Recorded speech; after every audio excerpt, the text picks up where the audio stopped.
ఆంధ్రప్రదేశ్ ముఖ్యమంత్రి వర్యులు శ్రీ నారా చంద్రబాబు నాయుడు గారి తనయుడు రాష్ట్రాన్ని అభివృద్ధి పదంలో ముందుకు నడిపిస్తున్న రాష్ట్ర ఐటీ మరియు విద్యాశాఖ మంత్రి శ్రీ నారా లోకేష్ గారికి హృదయపూర్వక జన్మదిన శుభాకాంక్షలు. మీ ఇలాంటి పుట్టినరోజు మరెన్నో జరుపుకోవాలని, మీరు నిండు నూరేళ్లు సుఖ సంతోషాలతో ఆయురారోగ్యాలతో వర్ధిల్లాలని కోరుకుంటూ ఇట్లు సంతనూతలపాడు నియోజకవర్గ శాసనసభ్యుడు శ్రీ బిఎన్ విజయ్ కుమార్ మరియు సంతనూతలపాడు నియోజక సీనియర్ నాయకుడు పోతినేని శ్రీనివాసరావు పిఎస్ఆర్.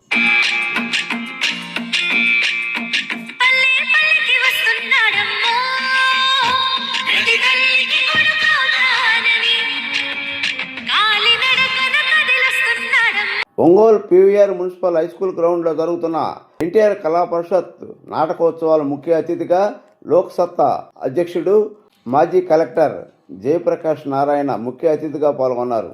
ఎన్టీఆర్ కళా పరిషత్ నాలుగవ రోజు కార్యక్రమాలు ఏల్సూరి హనుమంతరావు శివరాంపురం వారి నాదస్వర ప్రదర్శనతో ఘనంగా ప్రారంభమయ్యాయి. అనంతరం శ్రీ భారతీ నాదస్వర బృందం వారి నాదస్వర వైద్య ప్రదర్శన ప్రేక్షకులను మంత్రముగ్ధులను చేసింది. జిల్లా పరిషత్ హైస్కూల్ మారెళ్ల విద్యార్థులు ప్రదర్శించిన కోలాట కార్యక్రమం అందరినీ విశేషంగా ఆకట్టుకుంది. అనంతరం ప్రదర్శించిన కపిరాజు యువ నాటికతో సాంకేతిక పరిజ్ఞానాన్ని ఉపయోగించి విధానం ప్రేక్షకులు ప్రత్యేకంగా ఆకర్షించింది. తదుపరి వర్క్ ఫ్రమ్ హోమ్ అనే హాస్యభరిత నాటకం చక్కటి సందేశంతో ప్రేక్షకులను నవ్వులు పూరించింది. ఈ కార్యక్రమానికి ముఖ్య అతిథిగా లోక్సత్తా అధ్యక్షుడు శ్రీ ఎన్ జయప్రకాష్ నారాయణ హాజరై ప్రస్తుత రాజకీయ పరిస్థితులను, నందమూరి తారక రామారావు గారి కాలంలోని రాజకీయ పరిస్థితులతో పోల్చుతూ ఎన్టీఆర్ గారి విశిష్టతను వివరించారు. ఈ కార్యక్రమానికి ఎన్టీఆర్ కళా పరిషత్ అధ్యక్షుడు ఈదర హరిబాబు మరియు కమిటీ సభ్యులు పాల్గొన్నారు.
ఒకసారి సర్దుకోండి.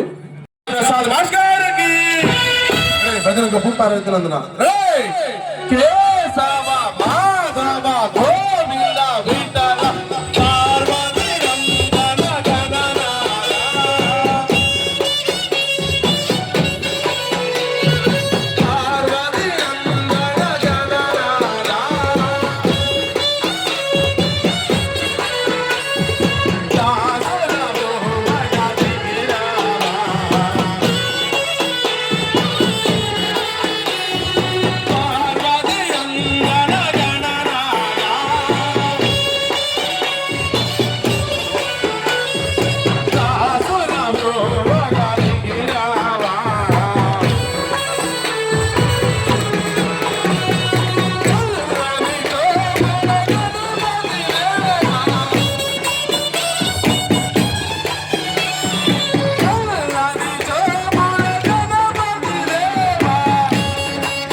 మెడను తోడు మెడ అందము తోడు మెడల వన్న నకలే తను తోడు మెడను తోడు మెడ అందము తోడు మెడల వన్న నకలే తను తోడు నా అందము తోడు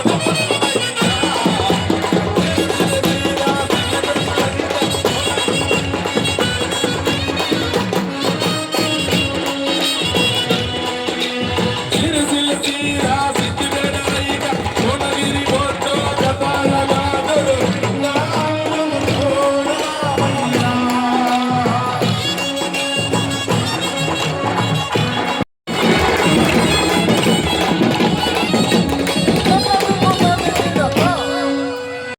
ప్రతి సంవత్సరం కొత్త కొత్త వాళ్ళందరూ తీసుకొస్తున్నటువంటి మరి పెద్దయ్య గారు ఈదర హరిబాబు గారికి మా కళాకారులు మా కోలాటం మాస్టర్ అందరి తరపు నుంచి కూడా మేము హృదయపూర్వకంగా నమస్కారాలు తెలియజేస్తా ఉన్నాము.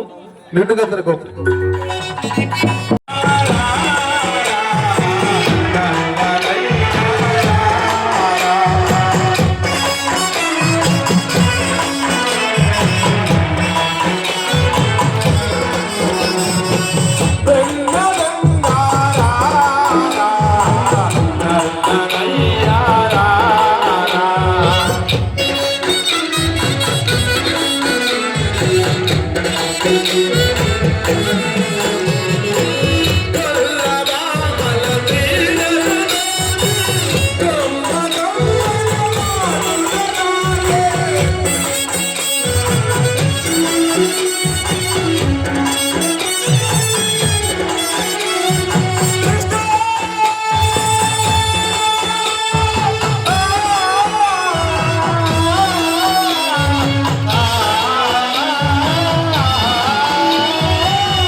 కొడితే క్లాప్స్ ప్లీజ్, క్లాప్స్,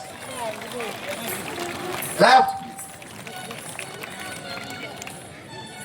ఇంకొక 10 నిమిషాల్లో జయప్రకాష్ నారాయణ గారు వస్తున్నారు. జేపీ గారు కోలాటం చూడటానికి, మీ అందరినీ చూడటానికి, మీతోటి మాట్లాడటానికి జయప్రకాష్ నారాయణ గారు వస్తున్నారు. 10 నిమిషాల్లో ఇక్కడ ఉంటారు. దయచేసి ఏ ఒక్కరూ వెళ్ళదు. గోయండి.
కుటుంబాన్ని చూశాను.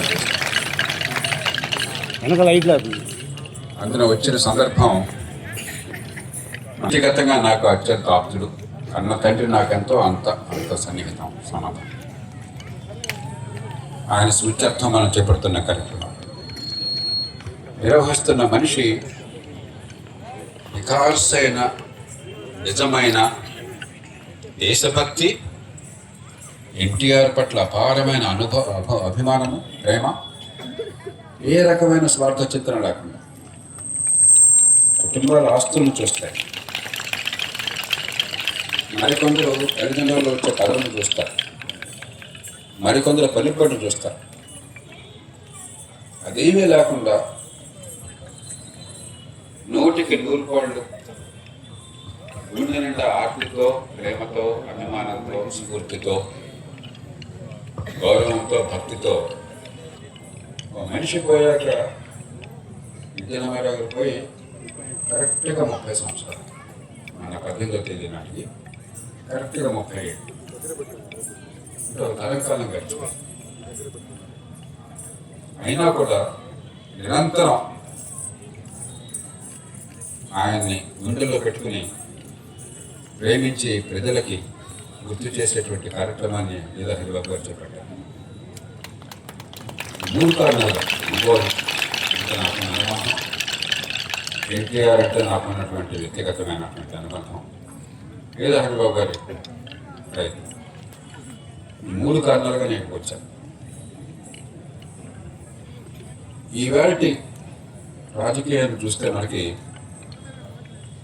ఒకప్పుడు ఇట్లా రాజకీయం వేరే రకంగా ఉండేదా అని మనకు అనుమానం కలిగింది. చాలా మంది నాకు చెప్పారు, అంతవరకు వాస్తవం హరిబాబు గారు నాకంటే ఎక్కువ చేస్తుంది రాజకీయం అనడానికి తెలుసు కాబట్టి. 25,000 రూపాయలతో చాలా మంది ఎమ్మెల్యేలు ఆయన, 25,000 రూపాయలు ఖర్చుతో. ఆయన కాస్త పేదలు లేకపోతే దళిత వర్గాల నుంచి వచ్చారని పడితే ఇంట్లో 425 ఇచ్చేవాట. కొంతమంది అన్నగారు 10,000 ఖర్చు అయింది, 15,000 తిరిగి తీసుకొని తిరిగి ఇచ్చేవారు. ₹2 టీ కోసం కూడా ఖర్చు పెట్టకుండా రాజ్యసభ సభ్యులైన ఈ కులం, ఆ వర్గం, ఆ ప్రాంతం సంబంధం లేకుండా. అంటే ఇవాళ ఒంగోలులో ఖర్చు ఎంత అయింది హరిబాబు గారు ఎలక్షన్కి? ఇప్పుడు ప్రస్తుతం అసెంబ్లీకి 40-50 కోట్లు ఒక్కొక్క అభ్యర్థి పెట్టారు. అలాంటిది 20,000-25,000 రూపాయలతో కేవలం ప్రజలకు ఒక సందేశాన్ని ఇచ్చి, ఒక వ్యక్తి స్ఫూర్తిని ప్రజల ముందు పెట్టి, ఆయన మూర్తిని పెట్టి, ఆయన మీద ఉన్న నమ్మకం, ఆయనకున్నటువంటి ప్రజల పట్ల అనురక్తి, ఆయన ఆధారంగా ఎన్నికలు సాధ్యమైనవి, నిజాయితీగా అధికారం చాలించడం సాధ్యమైంది. కేవలం ఒక రాష్ట్రంలో పుట్టిన పార్టీ దేశ రాజకీయాన్ని మార్చడం సాధ్యమైందంటే ఇవాళ నమ్మడం చాలా కష్టం.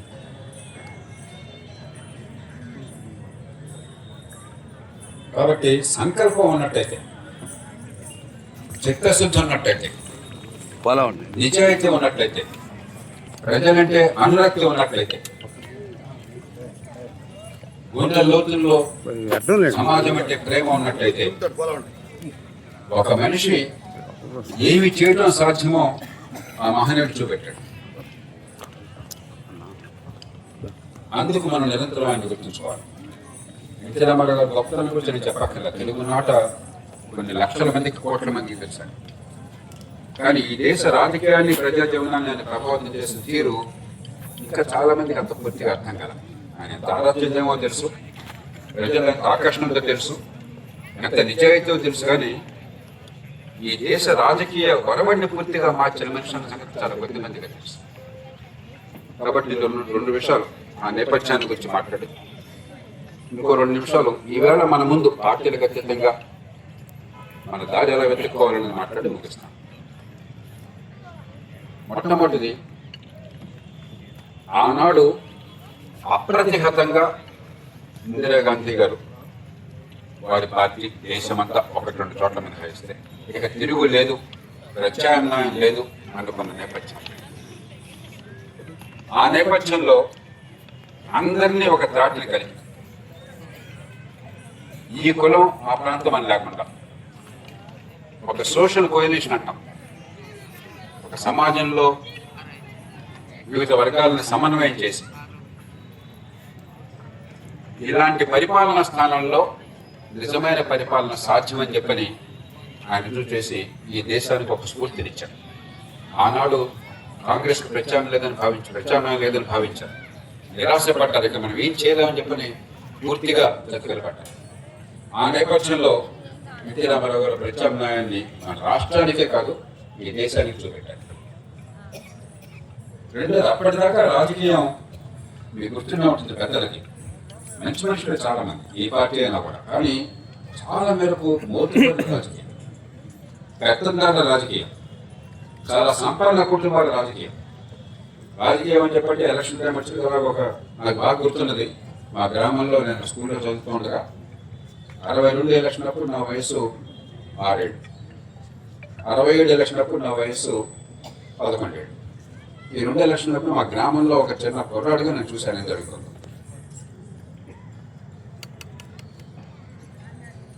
ఎలక్షన్ టైం వచ్చేసరికి ఒకే ఒక ప్రొసెషన్ 50-100 లారీలు వెళ్ళేవి. ఒక పార్టీ కాంగ్రెస్ పార్టీ జెండాలు ఉండేవి. ఎమ్మెల్యే అభ్యర్థి వచ్చేవాడనేది మాకు తెలియదు, గుర్తులేదు అసలు. మేమందరం మజ్జిగ, మంచినీళ్ళు, పానకాలు ఇచ్చేవాళ్ళం, వాళ్ళకి వెళ్ళిపోయేవాళ్ళు. అంతకు మించి అసలు శాసనసభ్యుడు కానీ ఇతరులు కానీ స్థానిక ప్రభుత్వం తప్ప, పంచాయతీలు తప్ప అసలు వాళ్ళ మహమే చూడమా, మనకేం జరుగుతుందో తెలియదు. వాళ్ళకు కూడా రాజకీయం అని చెప్పంటే ఎలక్షన్ టైంలో అలా కనిపించడం, అక్కడ హైదరాబాద్లో మనకు అర్థం కాని ఢిల్లీలో చేయడం తప్ప ప్రజలతో సంబంధమైన రాజకీయం నడిచింది. మొట్టమొదటిసారిగా ఎన్టీ రామారావు గారు వచ్చిన తర్వాత జన రాజకీయాన్ని తీసుకొచ్చారు. ఏ పార్టీ వాడిని ఇవాళ కూడా మీరు చూడండి, ఎమ్మెల్యేలు కానీ ఎంపీలు కానీ ఏ పార్టీ వాళ్ళు కావచ్చు, కొందరు విజేత పడినారు, కొందరు సమర్థున్నారు, కొందరు వేరే వాళ్ళు, కానీ ఎవరున్నా కూడా జనంతో మమేకం కాకుండా రాజకీయం సాధ్యం అనే పరిస్థితి కల్పించిన ఖ్యాతి పూర్తిగా ఎన్టీ రామారావు. ఎక్కడో ఉన్న రాజకీయాన్ని ఇక్కడ తీసుకొచ్చారు. ఈవేళ దుర్మార్గుడైనటువంటి రాజకీయవేత్త కూడా ప్రజలతో మమేకం కాకుండా, ప్రజలకు అందుబాటులో రాకుండా రాజకీయంలో కొనసాగడం సాధ్యం కాని పరిస్థితి అని వాళ్ళు వచ్చింది. మూడోది, ఎంతగా ఆయన సంక్షేమం అందరికి తెలుసు, 2 రూపాయలు వ్యయం కావచ్చు, మరొకటి కావచ్చు, సంక్షేమ రాజకీయానికి ఆయన ప్రీతమ. కానీ సంక్షేమంతో సరిపెట్టలే ఆయన, సంక్షేమాన్ని అభివృద్ధిని కలిపాడు. ఈవేళ రాజకీయంలో ఉన్నవాళ్ళు, పరిపాలన ఉన్నవాళ్ళు గుర్తించాల్సింది, ఖచ్చితంగా ఒక పేద దేశంలో సంక్షేమం అవసరం. ఖాళీ కడుపుకి పట్టడన్నం పెట్టకపోతే పరిపాలన వ్యర్థం, రాజకీయ నిరర్థకం. కానీ అదొక్కటే పరిపాలన అయితే ఆ పరిపాలన అనవసరం, ఆ రాజకీయం అనవసరం. రాజకీయం మన ఉమ్మడి సేవలు అందించడం కోసం అన్నది, మన పన్నుల డబ్బుతో. రాజకీయం మన బిడ్డల భవిష్యత్తుని కాపాడేటువంటి బాధ్యత ఉన్నది. మంచి విద్య, మంచి ఆరోగ్యం, ఎదిగే శక్తి, నైపుణ్యం, స్వతంగా నిలబడేటువంటి అవకాశం. అంతేగాని రేపటి భవిష్యత్తు గురించి ఆలోచించకుండా ఇవాళ పందారాలు మాత్రమే చేసి రాజకీయమైన అధికారం ఎవరు చేయలేదు. ఎందుకంటే మన పిల్లల వసూలు చేస్తున్నాం. రేపొద్దున వాళ్ళకి చెందాల్సింది, వాళ్ళ భవిష్యత్తుని పెంచాల్సింది. దాని బదులు ఓ కుటుంబంలో తల్లిదండ్రులు ఈవేళ తినేద్దామని చెప్పని ఉన్న ఆస్తులను అమ్మేసి, ఆ పైన అప్పులు చేసి, అప్పుల భాగం పిల్లల మీద నెట్టి, పిల్లలకి ఆస్తులు లేకుండా, సంపాదించే శక్తి లేకుండా నెట్టే వాళ్ళు ఏమంటాం మనం? అరే మా దరిద్రులు అన్నాం. ఎన్టీఆర్ గారికి అవగాహన స్పష్టంగా ఉంది. సంక్షేమం కావాలి, సామాన్యుల కోసం ఎంతైనా చేయాలి, కానీ అభివృద్ధి కావాలి. దాంతోపాటు పిల్లల భవిష్యత్తుని కాపాడాలి, రేపటి భవిష్యత్తును మనం అందంగా తీర్చిదిద్దాలి. మంచి మౌలిక సదుపాయాలు కావాలి, పెట్టుబడులు కావాలి, ఆర్థిక ప్రగతి కావాలి, పారిశ్రామికీకరణ కావాలి. అందుకనే ఆర్థిక సరళీకరణ లేని కాలంలో, లైసెన్స్ పర్మిట్ రాజ్యం కొనసాగుతున్న కాలంలో తొలిసారిగా ఈ దేశం నుంచి ఒక నాయకుడు విదేశాలకు పోయి పెట్టుబడులను ఆహ్వానించాడు. మీకు గుర్తుందో 84లో ఆయన వెళ్ళింది మొట్టమొదటిసారి జరిగింది. ఇవాళ అందరూ చేస్తున్నారు అక్కడ. అప్పటికి ఇంకా ఆర్థిక సంస్కరణ రాల, అప్పటికి లైసెన్స్ పర్మిట్ కూడా రాజ్యం కొనసాగుతోంది. ఆనాడు ఆయన ఆర్థిక శాస్త్రం చదవాలి, కానీ ఇంగిత జ్ఞానంతో వ్యక్తుల పెట్టుబడులు, నష్టము, ఆర్థిక పోటీ, ఉపాధి కల్పన, సంపద సృష్టి లేకపోతే సమాజం నడవదు. ప్రభుత్వం పన్నులు వసూలు చేసి పంజారాలు చేయడం కోసం మాత్రమే కాదు, ప్రభుత్వం అనేది ఆర్థిక వ్యవస్థను పెంచే ఏర్పాట్లు చేయడం కోసమని స్పష్టమైన అవగాహన ఉన్న మొట్టమొదటి మనిషి ఈ దేశంలో రాజకీయ నాయకత్వంలో ఎన్టీ రామారావు. ఇక ఫెడరల్ వ్యవస్థ, ఫెడరల్ అన్న పదానికి ఈనాటికి కూడా చాలా మందికి అర్థం తెలియదు. అలాంటిది ఎన్టీ రామారావు గారు 80ల దశకంలో సమాఖ్య వ్యవస్థ, ఫెడరల్ వ్యవస్థ అన్న పదాన్ని తీసుకొచ్చి కాంక్లేవ్స్ అని చెప్పని దేశంలో వివిధ ప్రతిపక్ష పార్టీ నాయకులందరినీ కూడా కలిపి, నాకు బాగా గుర్తున్నది, ఎన్నో నగరాల్లో లక్షలాది మంది హాజరయ్యేవారు. ఎన్టీఆర్ గారి నాయకత్వంలో బెంగాల్ నుంచి జ్యోతి బాసు, ఒరిస్సా నుంచి బిజు పట్నాయక్, తమిళనాడు నుంచి కరుణానిధి, కర్ణాటక నుంచి రామకృష్ణ హెగ్డే, గడప గడప అన్నిసార్లు కాకపోయినా కూడా కాశ్మీర్ నుంచి ఫరూక్ అబ్దుల్, వీళ్ళందరూ కూడా కనిపించారు ఆయన నాయకత్వంలో. లక్షలాది ప్రజలు ఇవాళ కూడా ఫెడరలిజం అంటే అర్థం కాదు, మనకి సమాఖ్య వ్యవస్థ అంటే అర్థం కాదు. అంశం మీద ప్రజల్ని చైతన్యపరిచి, అప్పటిదాకా ఢిల్లీ చెప్పిందే వేదం, ఢిల్లీకి మనం కాలేయడం తప్ప, మోకాలు ఎట్టడం తప్ప, ఢిల్లీకి కాలు మొక్కడం తప్ప, వాళ్ళకి దాసులుగా ఉంటుంది తప్ప, ఎంత ప్రజల మద్దతున్నా కూడా రాష్ట్రాలకు స్వేచ్ఛ లేదు. ఎన్టీ రామారావు గారి మహానాయకుడినే రామ్లాల్ అనే గవర్నరు అలవోకగా తీసి పారేశారు. అది తీసేస్తే అలాంటి సందర్భాలు దేశంలో చాలా జరిగినాయి. ఎప్పుడు ఎవరో కూడా దాన్ని ఎదుర్కొని పోరాడాలి. మొట్టమొదటి నాయకుడి దేశంలో ప్రజల మద్దతుతో 10 లక్షల మందిని సమీకరించి చాలా స్పాంటేనియస్, అప్రయత్నంగా ఎక్కడికక్కడ ప్రజలు స్పందించి ఆ ప్రజల మద్దతుతో మళ్ళీ అధికారాన్ని సొంతం చేసుకుని మొట్టమొదటిసారిగా దేశ చరిత్రలో 350 అధికారాన్ని గండి కొట్టాడు. నాకు రోజు గుర్తున్నది, 84 ఆగస్టులో సంక్షోభంలో అన్యాయంగా అధికారం పోగొట్టారు. రాజ్యాంగం పట్ల మమకారం ఉన్న వాళ్ళందరికీ ఇంతకంటే దారుణం లేదన్న భావం కలిగింది. నేను హైదరాబాద్లో ఏదో శిక్షణా కార్యక్రమంలో ఒక వారం రోజులు వచ్చాను. నేను రాజ్భవన్ రోడ్డు మీద ఆ ప్రాంతంలోంచి నేను నా వాహనంలో వెళుతున్నాను. ఎన్టీఆర్ గారు ఆయనకు ఆ రోజుల్లో చైతన్య రథం ఉండేది, దాని మీద కూర్చుని ఆయన వెళుతున్నారు. మొట్టమొదటి ఆయన వాహనం మామూలుగా వస్తుంది, రాజ్భవన్ నుంచి వెనక్కి తిరిగి వెళుతున్నట్టున్నారు. మొట్టమొదటి ఆ వాహనం ఎవరు పట్టించుకో చోటు తెలియదు. ఆయన కనిపించగానే నా కళ్ళెదురుగానే 5 నిమిషాల్లో కొన్ని వేల మంది దాన్ని వెనకాల వెళ్ళడం అనేది అప్రయత్నంగా, ఏ రకమైన ఆర్గనైజేషన్ లేదు, కొన్ని వేల మంది క్షణాల్లో చుట్టూ చేరిపోయారు. ఒక 10 నిమిషాల్లో పెద్ద మహోద్యమం అయిపోయింది. ఏ రాష్ట్రం మొత్తాన్ని నివృత్తించాడు ఆయన. చివరిగా గవర్నర్ ఇంటికి పంపించాల్సి వచ్చింది. అప్పుడు శంకర్ దాసమ్మ గారిని గవర్నర్గా తీసుకురావాల్సి వచ్చింది. జాతీయ స్థాయిలో ప్రభుత్వం ఆయన నమస్కరించి మళ్ళీ ఆయనకి పదవి ఇవ్వాల్సి వచ్చింది. అలా ఫెడరలిజం కోసం సమాఖ్య వ్యవస్థలో జాతీయ స్థాయికి ఎంత అధికారం బాధ్యత ఉందో, అలాగే ఎన్నికైన రాష్ట్ర ప్రభుత్వానికి అదే రకంగా అధికారాలు బాధ్యతలు. వారి అధికార బాధ్యతలు వేరు, వీరి బాధ్యతలు వేరు. వారికి సార్వభౌమత్వం ఉంది, వారికి ఊరికం చేసేవాడు కాదు వీళ్ళన్నది ఆచరణలో చూపెట్టిన మహనీయుడు. ఈ రకమైన నేను చెప్పినటువంటి సదస్సులు పెట్టి దేశవ్యాప్తంగా ఫెడరలిజానికి దారిని తీసిన మనిషి. అందుకని ఎన్టీ రామారావు గారు వచ్చేదాకా దేశ ఫెడరల్ వ్యవస్థ వేరు, ఎన్టీఆర్ వచ్చిన తర్వాత దేశ ఫెడరల్ వ్యవస్థ వేరు. ఆ తర్వాత నుంచే ఈవేళ రాష్ట్రాలకు అపారమైన అధికారాలు ఉన్నాయి. చాలా మందికి ఈవేళ రాజకీయం చూసే వాళ్ళకి అప్పటికిప్పటికి తేడా తెలియదు. ఈనాడు రాష్ట్ర ముఖ్యమంత్రి సర్వాధికారి, ఏ రాష్ట్రమైనా సరే, ఏ పార్టీ అయినా సరే, రాష్ట్ర ప్రభుత్వానికి సర్వాధికారం అని అప్పుడు చెప్తుంటారు ఢిల్లీ శాసిస్తోందని.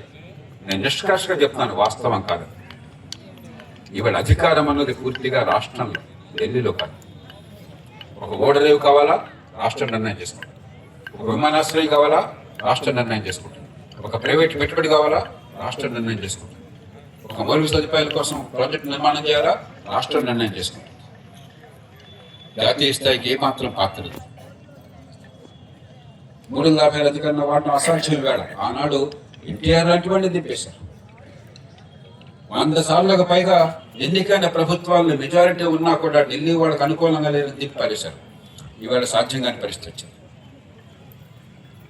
ఆనాడు నిధులు ఎట్లా వస్తాయని చెప్పనేది దేవుడికి ఎరుక. ఢిల్లీ వాడికి నమస్కరించకపోతే వాడిని ప్రసన్న చేసుకోకపోతే డబ్బులు రావు. మనకి చిన్న ప్రాజెక్టుకి 5 లక్షల రూపాయల కోసం అధికారులు విమానాల్లో ఢిల్లీకి సమావేశాలకు వెళ్లాల్సి వచ్చేది. వాడి దగ్గర డ్యూటీ వెళ్లాల్సి వచ్చేది. ఈవేళ లక్షల కోట్ల రూపాయలు రాష్ట్రాల స్థాయిలో ఉంటున్నది. జాతీయ స్థాయి నుంచి హక్కుగా ఎవరిని అడగాల్సిన అవసరం లేకుండా లక్షల కోట్ల రూపాయలు బదిలీ అవుతున్నది. 55% జాతీయ స్థాయిలో వచ్చే వనరులు, దానిలో 55% రాష్ట్రాలకి పంచుతున్నారు. ఇవాళ హక్కుగా పంచుతున్నారు. ప్రణాళిక మనకి రాజ్యాంగబద్ధంగా ఆర్థిక సంఘం ద్వారా ఎన్నికలు నిధులు కావచ్చు, రాష్ట్రాలకు వచ్చే నిధులు కావచ్చు.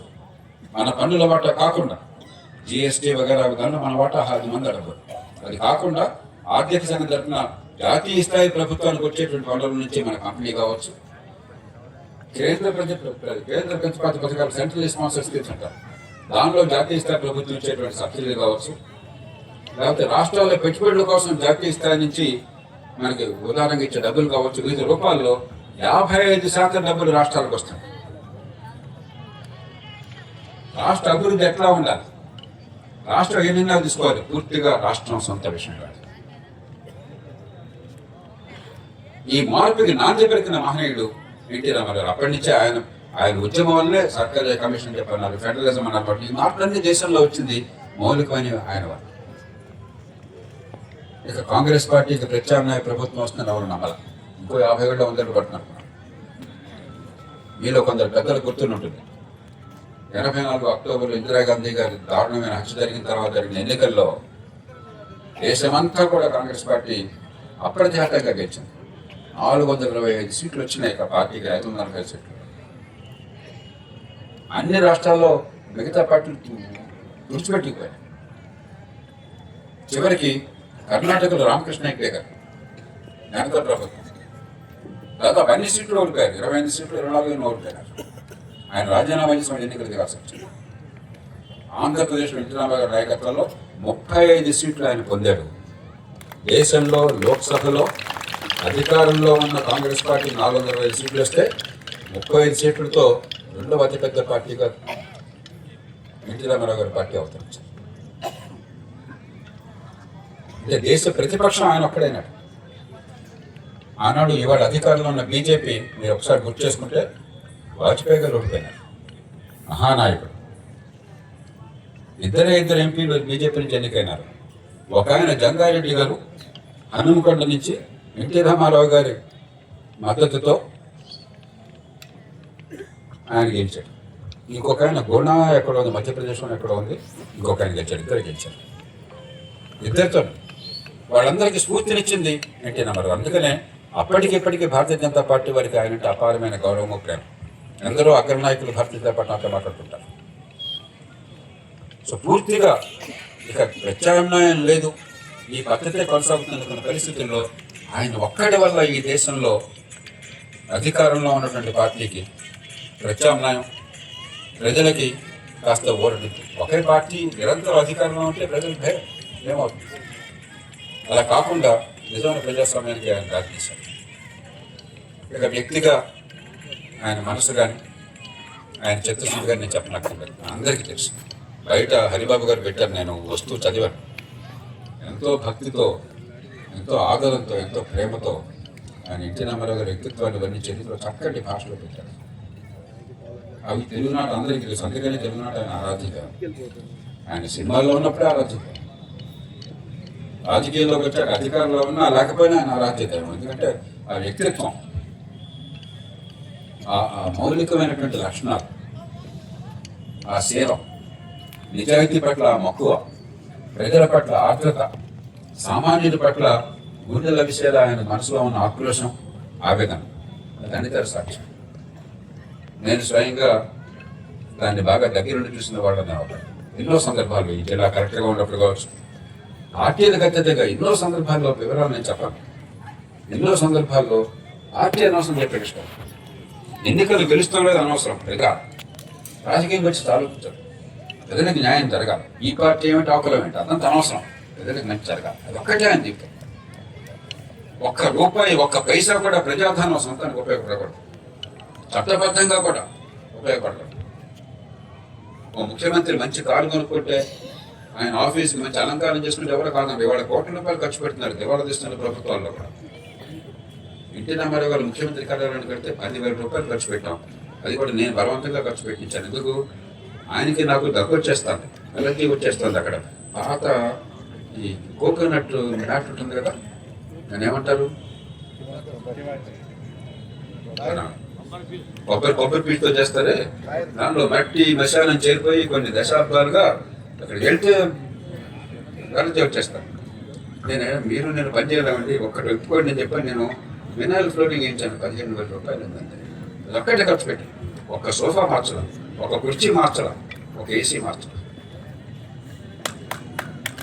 ఒక్క పైసా. నేను కరెక్ట్గా ఉండగా మరి నాకు టెక్ ఎక్కువ, చాలా స్నేహం ఎక్కువ. ముఖ్యమంత్రి గారు పర్యటనకు వస్తే ఆయన నైట్ హాల్ట్ చేశారు మార్కాపూర్లో.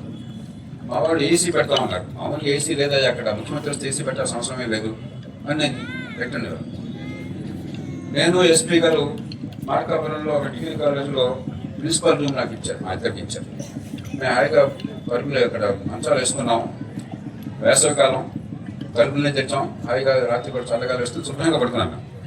పొద్దున్న ముఖ్యమంత్రి గారి దగ్గర నేను బ్రేక్ఫాస్ట్ చేయడం కోసం వెళ్ళాను. బయటకు కూర్చున్నాం. నిద్ర బాగా పట్టిందంటే అడిగారు. ఏం చెప్పే కష్టం మీ దగ్గర కూర్చున్నా అన్నాడు. ఏమిటని చూస్తే నేను ఏసీ వద్దానని మా వాళ్ళు ఎయిర్ కూలర్ పెట్టారు. ఆ ఎయిర్ కూలర్ మామూలుగా మీకు తెలుసు కదా, వెంటిలేషన్ లాగా ఎయిర్ కూలర్ వల్ల హ్యూమిడిటీ పెరిగిపోయి మరింత అన్యాయంగా. మన మూర్ఖులు వెంటిలేషన్ లేకుండా ఎయిర్ కూలర్ లోపల పెట్టారు. ఏమైంది, వేడిగా పెరిగిపోయింది. చిన్న చిన్న పురుగులు, చిన్న కుక్క పురుగులు వచ్చింది. ఆయన పాపం నిద్ర పడ్డాను.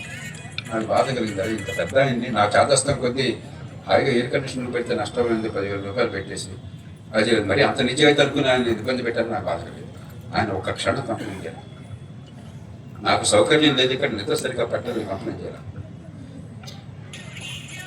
ఈనాడు నాకు ఇది కావాలనుకున్న మనిషి కారు పికప్ బాగోలేదు, నక్సలైట్ల థ్రెట్ ఉన్నది కాబట్టి కారు మంచి కారు తీసుకోవాలని ఎక్స్పీరియన్స్ వాళ్ళు చెప్తే ఆయన చెప్పాను, ఏమంటారు, నాకు సెక్యూరిటీ ప్రాబ్లం ఉంటుంది, కారు స్పీడ్గా వెళ్ళలేకపోతుంది, కారు మారుతామంటే 2,60,000 ఏళ్ళ సందాసులు కాకుండా 2,00,000 రూపాయలు డబ్బు వేస్ట్ ఎందుకు చెప్పాడు సార్, ఖజానా ఖాళీగా ఉంది, రిపేర్ చేస్తే బాగా రిపేర్ చేయించాడు. ₹1,00,00,000 కారు కొడతానంటే ప్రభుత్వ అధినేతగా కాదనే వాళ్ళు ఎవరు లేరు. ఆ నిబద్ధతకి, ప్రజాధనం పట్ల ఉన్నటువంటి ఆ గౌరవానికి, అదే సమయంలో సామాన్యులకు అవసరమైతే 1,000 కోట్లైనా సిద్ధం సంతకం పెట్టేశాడు. అది అనితర సాధ్యమైనటువంటి నిజం, అసాధారణమైన వ్యక్తిత్వం. మనందరం నిరంతరం గౌరవించాల్సినటువంటి ఆత్మగౌరవం. ఆ స్ఫూర్తి నుంచి ఈవేళ మనం భవిష్యత్తులో ఎలా మన జనజీవనాన్ని బాగు చేసుకోవాలి. మన అదృష్టం కొద్దీ ఈ దేశంలో ఎన్టీ రామారావు కాలంతో పోలిస్తే చాలా విషయాల్లో పరిస్థితులు బాగుపడ్డాయి. ఆర్థిక సరళీకరణ వచ్చింది. ఆయన ఆనాడు అలాంటి వాడు కోరుకున్నది. అది 91లో ఆపద్ధర్మంగా వచ్చింది. మనకి తప్పనిసరి, not out of conviction but out of compulsion, తప్పనిసరి సంక్షోభం నుంచి మనం తీసుకొచ్చాం. ఓ నరసింహరావు గారు, ఓ మన్మోహన్ సింగ్ గారు, ఆ తర్వాత ఒక వాజ్పేయి గారు, వీరంతా కూడా ఈ సంస్కరణని కొనసాగించారు. ప్రైవేట్ రంగం వచ్చింది, పోటీ వచ్చింది. ఒకప్పుడు ఏవి అందుబాటులో లేని దేశంలో అన్ని అందుబాటులోకి వస్తున్నాయి. సంపద పెరుగుతుంది. ఇంకా సమస్యలు ఉన్నాయి, కష్టాలు ఉన్నాయి, పేదరికం ఉంది. కానీ 30-40 ఏళ్ల క్రితంతో పోల్చండి. జీవితంలో మన ఏ కుటుంబం కూడా 40 ఏళ్ళ తర్వాత అప్పటికంటే ఇప్పుడు తక్కువ పొందిన వాళ్ళు ఒక్కళ్ళు కూడా ఉంటారు. చాలా రంగాల్లో పెరిగారు, ఇంకా పెరగాల్సింది.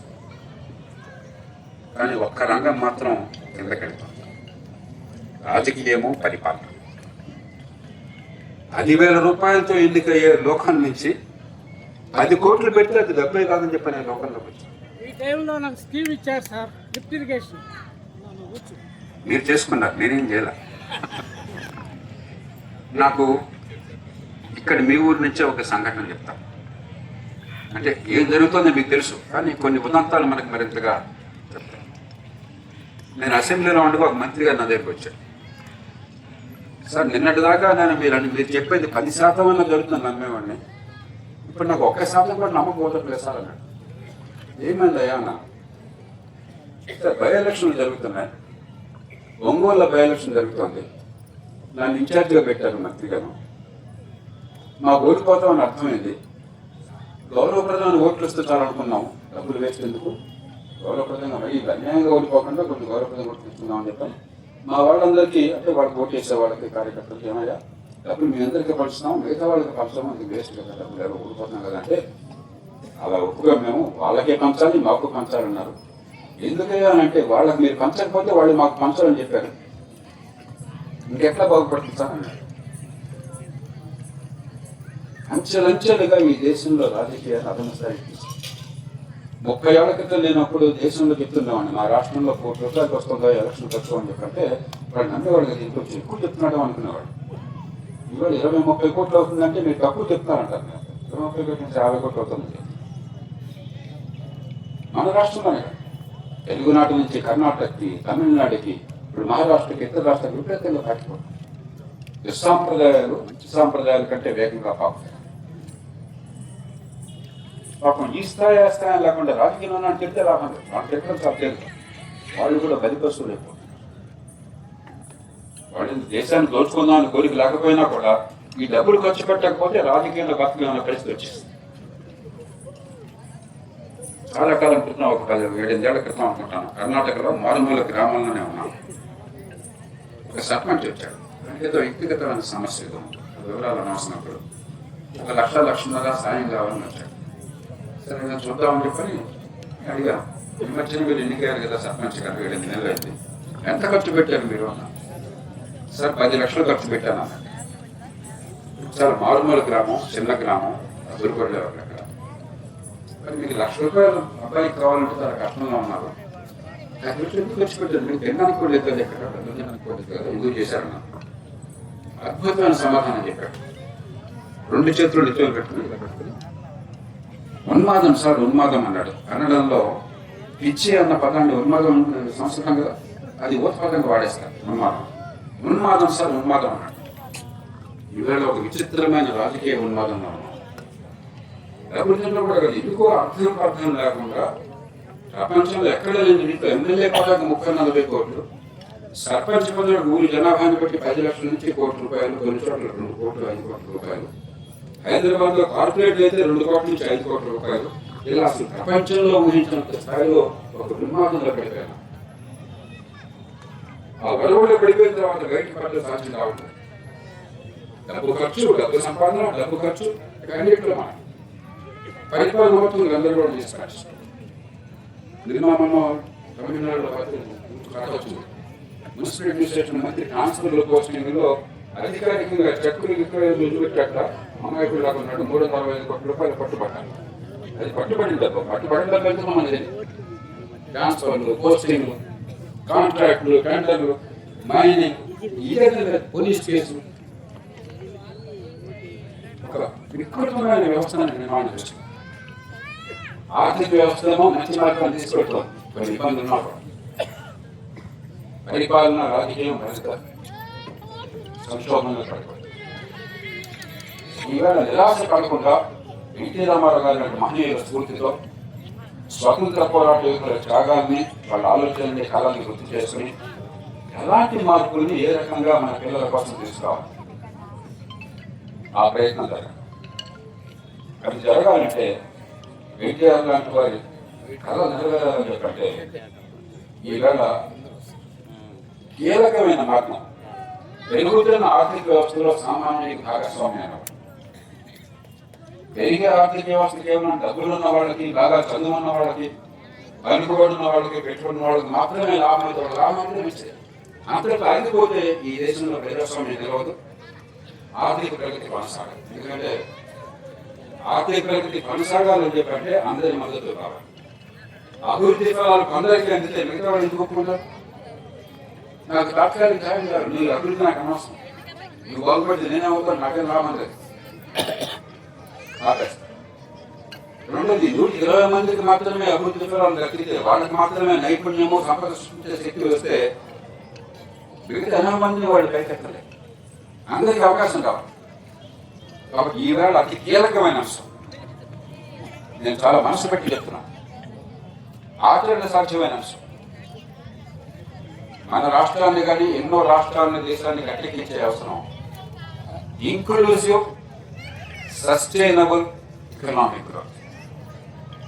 మంచి ఆర్థిక ప్రగతిని దీర్ఘకాలం కొనసాగించడం ఎట్లా, ఆర్థిక ప్రగతి కొందరికే ఫలాలు ఇవ్వకుండా అందరికీ ఫలాలు ఇవ్వటం ఎట్లా, దీని చుట్టూ మన రాజకీయం, మన ఆలోచన. అంటే ప్రభుత్వ ఖజానాలు ఖాళీ అయిపోతున్నా, రేపు పొద్దున ఆలోచన లేకుండా ప్రభుత్వాలు విచ్చలవిడిగా ఖర్చు పెడుతున్నాయి. రేపు అన్నది మర్చిపోయారు. ధర్మాన్ని పక్కన పెడదాం, అనైతికత పక్కన పెడదాం. ఇది నడిచేది కాదు, కూలిపోతుంది. 100 రూపాయల ఆదాయం వస్తే వేరే ఆదాయం లేకుండా, ఆస్తులు పెంచకుండా 200 ఖర్చు పెడతామంటే ఎంతకాలం నడుస్తుంది? అప్పుడు పాలైతే కుటుంబాలలో గొల్లైపోతాయో, రాష్ట్రాలు గొల్లైపోతాయి. సంక్షేమం కావాలి, కానీ సంక్షేమంతో పాటు అభివృద్ధి కావాలి, ఆర్థిక క్రమశిక్షణ కావాలి. వీటిని జోడించడం ఎట్లా సాధ్యం? చాలా రాష్ట్రాలు చేస్తున్నాయి. మన పక్కన ఒరిస్సా చేస్తోంది, నవీన్ పట్నాయక్ ఆధ్వర్యంలో బ్రహ్మాండంగా చేశారు, దాన్ని కొనసాగిస్తున్నారు. మహారాష్ట్ర చేస్తోంది, గుజరాత్ చేస్తోంది, ఉత్తరప్రదేశ్ చేస్తోంది. మనం ఎందుకు చేయరు? వాళ్ళు సమర్థంగా పాలిస్తున్నారు, ప్రజలను ఆకర్షించగలుగుతున్నారు, ప్రజల మద్దతు పొందగలుగుతున్నారు, అభివృద్ధిని సాధిస్తున్నారు, ఆర్థిక క్రమశిక్షణ పాటిస్తున్నారు, సంక్షేమాన్ని అందిస్తున్నారు. ఖచ్చితంగా దానికోసం ప్రయత్నాలు జరగాలి, లోతుగా ఆలోచన జరగాలి. గుడ్డెద్దు చేలబడ్డట్టు చేస్తే లాభం లేదు. రెండోది, మంచి ప్రమాణాల విద్య ప్రతి బిడ్డకి అందాలి. ఆధునిక యుగంలో ఆర్థిక ప్రగతి అంటే ఉండడానికి రావడానికి తేడా మంచి విద్య అందిందా లేదా. మనలో చాలా మందిని ఒకసారి గుర్తు చేసుకోండి, చాలా మందిని సామాన్య కుటుంబాల నుంచి పుట్టారు. మనం కోటీశ్వరులుగా పుట్టలేదు, తినడానికి తిన్నది గౌరవప్రదంగా బతికిన తప్ప వేసి తెలియదు. ఇంట్లో టాయిలెట్ లేదు. మా వరకు నేను ఇంట్లో ఊళ్ళో ఉన్నప్పుడు అందరూ చెప్పి బయటకు వెళ్ళేవాడు. చాలా ఏళ్లలో కరెంట్ లేదు, చాలా ఊళ్ళల్లో కరెంట్ లేదు. ఆ నూతన నీళ్ళు తాగేవాళ్ళం, ఆ పాటిని ఎలా బతుకోవాలి తెలియదు. కానీ ఎందుకని ప్రగతి సాధించగలిగినాం? ఎందుకు లక్షలాది మంది ప్రపంచంలో తలెత్తి బ్రతకగలిగినారు? మంచి ప్రమాణాలు విద్య ప్రతి బిడ్డకి. కులంతో నిమిత్తం కాకుండా, డబ్బుతో నిమిత్తం కాకుండా. ఈవేళ గుండె చేసి చూడండి, మీరు వేలకు వేలు 10,000 ఖర్చు పెడితే తప్ప, మీకు చదివితే తప్ప, మీ పిల్లల్ని మీరు పట్టించుకుని ట్యూషన్ ఇచ్చి నానా కంట్రోల్ పెడితే తప్ప, డిగ్రీ కాగితాలు వస్తున్నాయి కానీ, సర్టిఫికేట్లు వస్తున్నాయి కానీ, మార్కులు ర్యాంకులు వస్తున్నాయి కానీ, పనికి వచ్చే విద్య ఎంతమందికి అందుతుంది? అది అందకుండా ఎలా బతుకుతారు? ఎలా సంపద సృష్టిస్తారు? గవర్నమెంట్ ఉద్యోగాల కోసం క్యూ కట్టేసి ఎక్కడ గవర్నమెంట్ వచ్చి దేశాన్ని దోచుకుంటేనా పరిపాలన వచ్చేది? అప్పుడు సంపద వచ్చేది. అదిగా ఆర్థిక ప్రగతి మార్పు. తెలివితేటలు వికసించాలి, నైపుణ్యం కలగాలి, సంపద సృష్టించాలి. అంటే మంచి ప్రమాణాలు విద్య కావాలి. డబ్బులు ఖర్చు పెట్టడం లేదా? ఆంధ్రప్రదేశ్లో ప్రభుత్వం పెట్టే ఖర్చు పాఠశాల విద్య మీద ప్రతి బిడ్డకి 1,20,000 రూపాయలు. జాగ్రత్తగా 1,20,000 రూపాయలు ఖర్చు అవుతుంది ఒక్కొక్క బిడ్డ మీద. అంటే నెలకు 10,000 రూపాయలు ఖర్చు అవుతుంది మీ బిడ్డల కోసం గవర్నమెంట్ స్కూల్లో. ఏం చదువుతాం? డబ్బులు లేకపోవడం లేదు. ఈ పిల్లలు పెరగాలి, వికసించాలని చెప్పి అనుకోవట్లేదు. ఈ పిల్లల మనసున్న మనుషులు రేపు పొద్దున వాళ్ళ మేధస్సు వికసించాలి, తరగతికి బతకాలి, ఆదాయం పెరగాలి అనుకోవట్లేదు. వాళ్ళు వాళ్ళ తల్లిదండ్రులు మాకు ఓటు వేసి వెళ్తాడు, వాళ్ళకి ఓటేసేయాలి, తర్వాత వాళ్ళు బతినా చచ్చిన మాకు అభ్యంతరం అనుకోవట్లేదు. రామరాడు అప్పుడు అభివృద్ధి పిల్లలు అందరికీ అంటాం. ఇది చాలా తేలిగ్గా చెప్పు, పైసా ఖర్చు పెట్టక్కర్లేదు. మూడోది మంచి ఆరోగ్యం.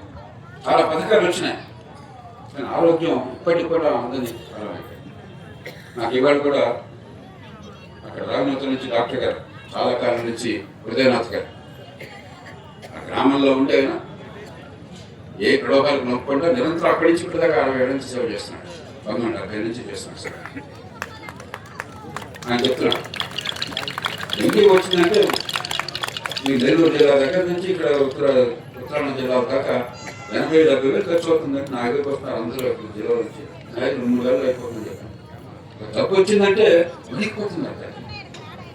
హాస్పిటల్కి వెళ్తే లక్షలు బిల్లు అయిపోతుంది, కుటుంబాలు బిల్లు అయిపోతుంది. మంచి ఆరోగ్యాన్ని పెద్ద ఖర్చు లేకుండా, జేబులో ఖర్చు భారం పడకుండా అందరికీ అందించడం సాధ్యం.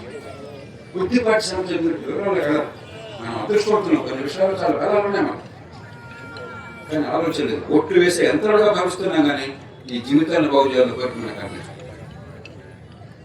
మూడోది అభివృద్ధి అంతా మీరు హైదరాబాద్లో, బెంగళూరులో, చెన్నైలో, వైజాగ్లో జరగాలి. వైజాగ్ నాకు గర్వించారు, వైజాగ్లో చాలా ఉద్యోగాలు చేశాను. వైజాగ్ బాగుపడితే నాకు చాలా సంతోషం. హైదరాబాద్ బాగుపడితే అక్కడే ఉంటున్నాను, నా గర్వకారణం. దానికి కనిపించట్లేదు. ఒంగోలు పెరగాలి, చెముకుర్తి పెరగాలి, చీరాలు పెరగాల, గుంటూరు పెరగాల, చిన్న పట్టణాలు కావాలి. 190 మంది ఇప్పటికీ అసంఘటిత రంగంలో ఉన్నారు. ఎక్కడితే గంట ఒక్కడినవాడు, ఉద్యోగం అయితే తెలియని వాడు, నెల జీతం అందని వాడు, ఒకరోజు పని రాత్రి పస్తులు ఉండేవాడు, ఒకరోజు జబ్బు చేస్తే సంక్షోభంలోకి వెళ్ళేవాడు. 190 మంది ఈ దేశంలో ఇప్పటికి కూడా. వాళ్ళందరూ హైదరాబాద్లో బతకలేదు, విశాఖపట్నంలో వలస ఉండలేదు. వెళితే ఒంటరిగా ఉండాలి, ఎక్కడో మంచులు ఉండాలి, పని కోసం 20 కిలోమీటర్లు ప్రయాణం చేయాలి. అనారోగ్యం వస్తే నాకు రాజకీయ వాడు అక్కడ 20,000 వచ్చినా కూడా పట్టుమని పెళ్ళిరా.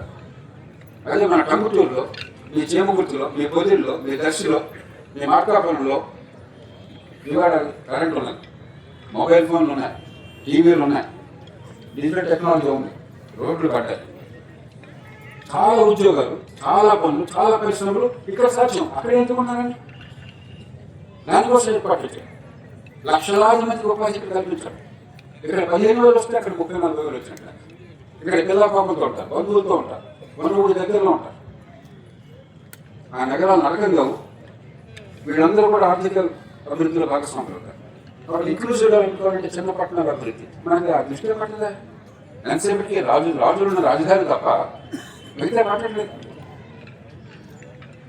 కనీస ప్రమాణాలుగా పెట్టుబడి పెడితే నా డబ్బులు వాడు దొంగతనం చేయడు, వాడికి నా అప్పిస్తే తిరిగి వస్తుందని నమ్మకం. ఓ కాంట్రాక్ట్ ఉంటే నడుస్తుందని చెప్పి నమ్మకం. తగాదా ఉంటే పరిష్కారం సాధ్యమవుతుంది. ఎమ్మెల్యే గారి దగ్గర పోకుండా, గుండె దగ్గర పోకుండా నమ్మకాలు ఉన్నాయనుకోండి, పెట్టుబడి పెట్టాం, ధైర్యం చేస్తాం, రిస్క్ తీసుకుంటాం, ఆర్థిక వ్యవస్థ కనీసం ఆ మాత్రం ఏర్పాటు. నగరాలు నరకం అవుతున్నాయి. ఈ ఒంగోలు కూడా చూస్తే ట్రాఫిక్ చాలా కంజెస్టెడ్గా అయిపోతాం. ఇక హైదరాబాద్ చెప్పక్కర్లేదు, విజయవాడ అట్లానే చాలా తేలిగ్గా క్రమబద్ధత క్వాలిటీ. కనీసం ఈ మాత్రం పనులు ప్రభుత్వాలు నిజాయితీగా చేస్తే, సంక్షేమాన్ని చేయండి, కానీ ఈ పనులు సమర్థంగా చేయండి. అధికార యంత్రాంగం దగ్గరికి పోతే ప్రతి పనికి లంచం అవసరం లేకుండా పనిచేసి ఏర్పాటు చేయండి. రాజకీయం కొంచెం ఆలస్యమైన కూడా మార్పు చేయడం. ఆర్థిక ప్రగతి వస్తే, ఆదాయాలు పెరిగితే, ప్రతి మనిషికి కూడా ఈ ధైర్యం వస్తే, నా బతుకులో ధైర్యంగా ఉంటానని చెప్పి వస్తే, ప్రజాస్వామ్యాన్ని బాగు చేయడానికి మళ్ళీ ఎన్టీ రామారావు గారు లాంటి వాళ్ళు కోరుకున్న గాంధీజీ కలల కన్నా స్వరాజ్యం కావడానికి వాడు నిలబడతారు. లేకపోతే ఖాళీ కడుపుతో ఉన్నవాడు, ఆకలితో ఉన్నవాడు, రేపు పొద్దున భోజనకులతో తెలియని వాడు ఈ దేశం గురించి ఆలోచించమంటే ఒక స్థాయి నుంచి ఆలోచించడం సాధ్యం.